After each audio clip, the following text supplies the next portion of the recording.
Ada yang bertanya saya, cikgu, betul ke pelajar-pelajar lepasan agama boleh menyambung pengajian ke luar negara selepas SPM? Jawapannya apa? Tunggu selepas ini. Tonton sampai habis ya.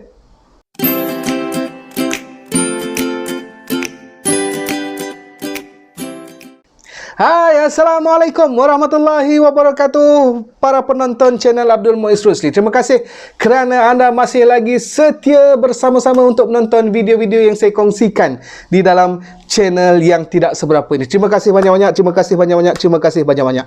Ramai yang bertanya kepada saya, cikgu, pelajar-pelajar lepasan agama ni ke mana hala tuju mereka? Adakah mereka ni nak jadi imam? Adakah mereka ini hanya sekadar untuk belajar di dalam negara? Boleh tak kalau nak sambung pengajian ke luar negara? Jawapannya apa? Ya, jawapannya boleh. Banyak sebenarnya peluang untuk melanjutkan pengajian ke luar negara, terutamanya kepada pelajar-pelajar lepasan SPM. Tak perlu ambil STAM, tak perlu nak ambil IB, tak perlu nak ambil A-level. Daripada SPM itu sendiri, anda boleh direct pergi ke luar negara. Nak tahu bagaimana?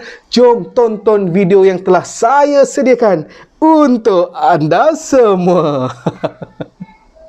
Okey, baik. Pelajar-pelajar sekalian, ini nak saya kongsikan kepada anda tiga negara sahaja. Kan ada banyak lagi, tetapi saya nak highlightkan tiga negara ini yang menyediakan tempat kepada pelajar-pelajar lepasan SPM untuk menyambung pengajian mereka. Nak tahu negara mana? Negara pertama kita sebut sebagai negara Arab Saudi, yang kedua kita sebut sebagai Jordan, yang ketiga kita sebut sebagai Morocco ataupun Maghribi. Bukan Isya'i, bukan Asri.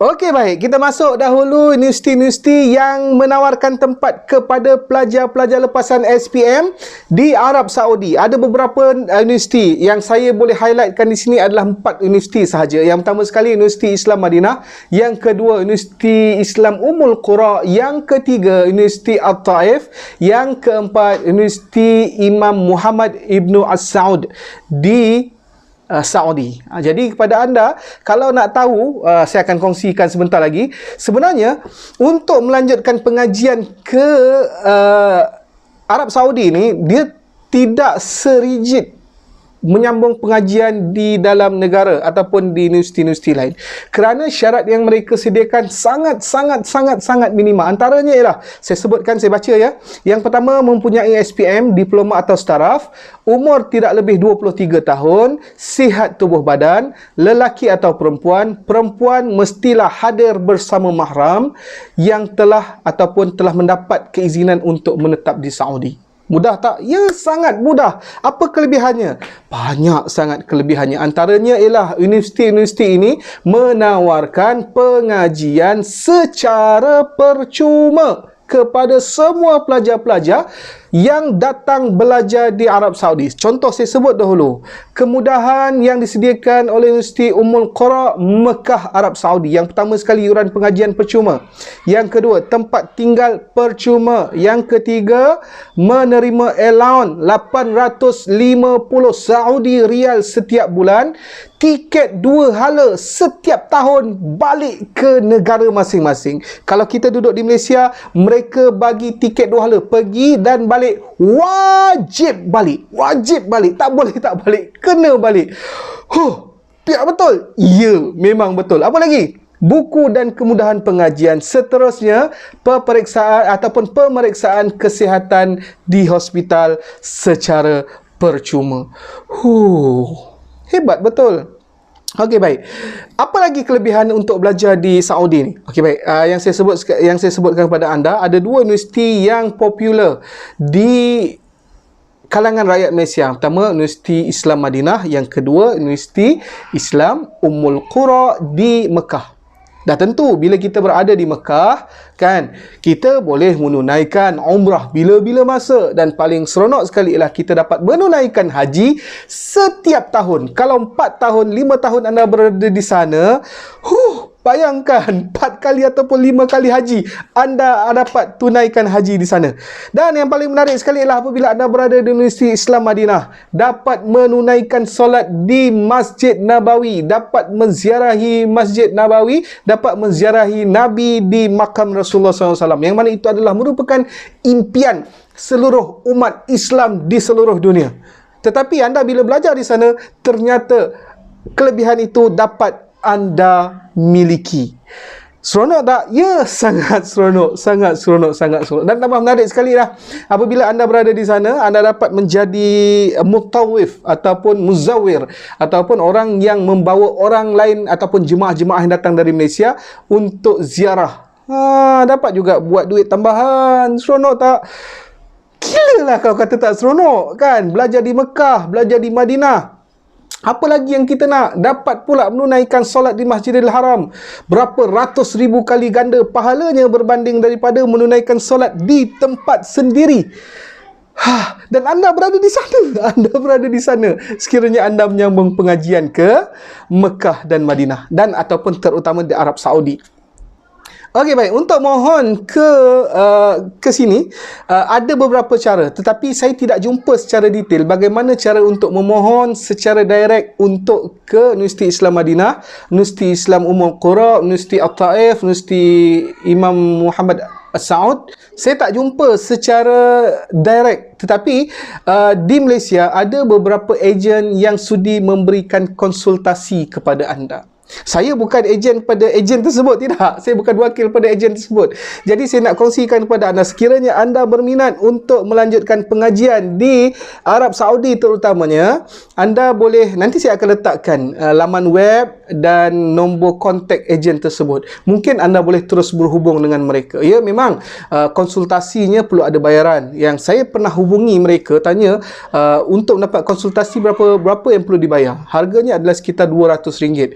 Memang kita perlu keluarkan sedikit kos untuk konsultasi. Tetapi bayangkan kalau anda dapat peluang melanjutkan pengajian ke sana. Masya Allah, betapa untungnya anda apabila sudah berada di Mekah dan di Madinah. Jadi, jangan lupa untuk dapatkan maklumat yang saya letakkan di description nanti, insya-Allah. Okey, baik, seterusnya. Negara kedua yang menawarkan tempat kepada pelajar-pelajar Malaysia ialah di Jordan. Di mana? Di Jordan. Untuk ke Jordan, pelajar-pelajar sekalian perlu memohon melalui Kementerian Pengajian Tinggi. Ya, melalui Kementerian Pendidikan Malaysia di bawah Jabatan Pengajian Tinggi. Nanti saya akan letakkan link di description. Tarikh tutupnya adalah sekitar bulan 4 nanti. Jadi, kalau berminat, boleh segera dapatkan cara bagaimana untuk memohon. Saya akan letakkan link di description nanti. Di Jordan, mereka menawarkan dua bidang. Yang pertama perubatan dan yang kedua adalah pengajian Islam. Jom kita tengok dia punya syarat-syarat untuk masuk ke sana. Pertama sekali, mempunyai sijil pelajaran Malaysia dan memperoleh purata peratusan markah sekurang-kurangnya 90% bagi semua subjek SPM. Maksudnya mesti dapat sekurang-kurangnya A+. Dan memperoleh sekurang-kurangnya grade A tolak bagi subjek biologi, fizik, kimia, math, matematik tambahan, bahasa Inggeris dan bahasa Arab di peringkat SPM. Untuk pengajian Islam pula, mempunyai sijil pelajaran Malaysia dan memperoleh purata peratusan markah sekurang-kurangnya 80% bagi semua subjek SPM dan memperoleh sekurang-kurangnya grade A tolak bagi subjek bahasa Arab dan subjek yang berkaitan pengajian Islam di peringkat SPM. Ya, memang betul. Memang sangat, orang kata apa? Sangat tinggi dia punya ni kan, syarat-syaratnya. Tetapi di Jordan juga tidak kurang hebat ya, sebab cara belajar di Jordan sama seperti cara belajar di Malaysia. Ada carry mark, ada assignment, dan insya-Allah biasanya jarang orang gagal ketika berada di Jordan. Jadi kepada anda yang nak main salji, merasa negara 4 musim kan, ada musim panas, musim sejuk, musim bunga dan musim apa lagi? Musim luruh. Bolehlah cuba untuk mohon menyambung pengajian anda di Universiti Jordan. Negara yang ketiga ialah negara Morocco. Syaratnya apa? Syaratnya mempunyai sijil pelajaran Malaysia, tahun semasa dengan memperoleh sekurang-kurangnya grade A tolak dalam subjek berkaitan dengan Islam. SPM bukan tahun semasa tidak akan diterima dan pemilihan adalah berdasarkan sistem meritokrasi. Jadi kepada anda yang nak mohon ke Maghribi, bolehlah buat permohonan sekarang. Saya akan letakkan juga link pada description.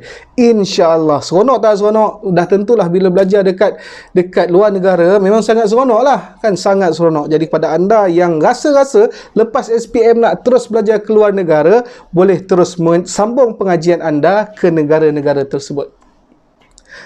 Okey, baik. Yang terakhir, kali ini permohonan melalui UPU. Melalui UPU. Nanti saya akan letakkan dia punya slide dia, ya. Saya akan letakkan dia punya maklumat. Saya akan masukkan link dia di description nanti. Okey, baik. IPG. Permohonan ke IPG tetapi belajar di luar negara. Semuanya ditanggung oleh Kementerian Pendidikan Malaysia. Kan, belajar bahasa Arab. Dan banyak yang info yang saya terima ialah permohonan untuk bidang ini akan dihantar ke Jordan. Balik nanti, insya-Allah akan menjadi seorang guru dan insya-Allah juga akan dapat posting. Itu lebih menarik. Nak tahu, saya akan kongsikan link di description. Ini permohonan ini mestilah melalui UPU insya-Allah. Nanti saya akan kongsilah semua dalam ruangan description nanti. Okey, terima kasih pelajar-pelajar sekalian, terutamanya pelajar-pelajar sekolah agama, pelajar-pelajar pengajian Islam. Jadi peluang untuk anda melanjutkan pengajian ke luar negara selepas SPM sebenarnya ada, cuma mungkin anda tak tahu atau mungkin tak perasan sahaja. Jadi kepada anda pelajar-pelajar sekolah agama, jangan lupa untuk mohon sekali benda-benda ni semua. Mana tahu rezeki anda dapat belajar ke luar negara, siapa nak bagikan? InsyaAllah. Saya kira setakat saja. Terima kasih banyak-banyak. Saya doakan mudah-mudahan anda semua berjaya dalam permohonan untuk melanjutkan pengajian ke universiti dalam negara ataupun di luar negara. Terima kasih banyak-banyak. Fikir-fikirkan. Mudah-mudahan segala impian kita akan menjadi kenyataan insyaAllah. Sekian. Assalamualaikum warahmatullahi wabarakatuh.